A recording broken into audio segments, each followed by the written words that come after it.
Ny sampana fefy sampana miorina ao anatin'ny fiangonana FPVM ny feon'ny fifoazana na ny fefy ary mazava loatra fa zanaky ny fifoazana izy dia manao ny asa amin'ny mafifoazana azy mitory ny filazantsara araka ny tenin'Andriamanitra hoe mandehana any amin'izao tontolo izao ianareo mitoriny filazantsara amin'ny olombelona rehetra. Tsy raha tokopira ihany koa nefa ny fefy fa sampana ihany izy amin'ny fitoriana ny filazantsara manandratra ny anaran'i Jesosy manambara ny famonjena amin'ny alalan'ny hira izay manoritory fanahy mitarika makany amin'ny fibebahana.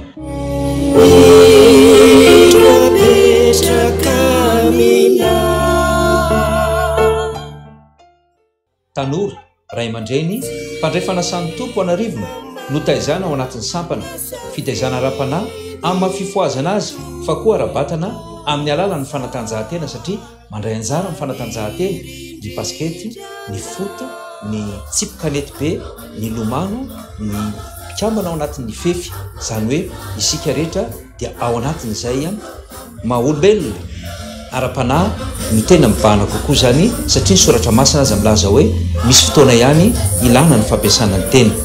Tsy manavaka fiangonana na ny toko-pivavahana ny fefy, miara-miasa izy amin'ireo olona vonona mitovy tarigetra aminy dia ny taonan'ny olona ho ao amin'i Jesosy.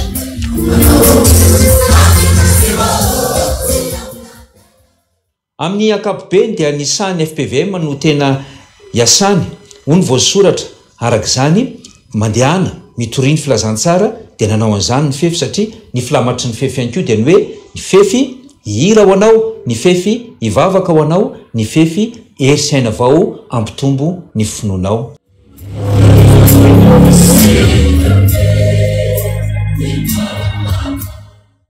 Manana adidy goavana eo anatrehan'i Jesosy koa ny sampana indrindra fa ny tsiraray avy ho amin'ny fanoloran-tena andao ny asa aman-drarahany, andao ny tokantranony, andeha hiantafika.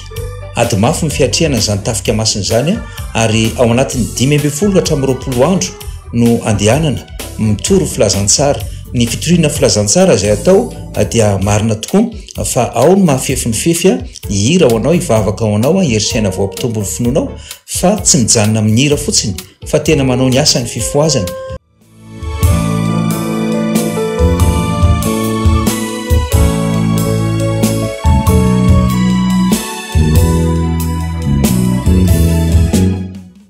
Dia mampahery anareo tompoko ny sampana fefy fa ny fefy dia mbola vonona trany hira ho anareo, hivavaka ho anareo mba hampitombo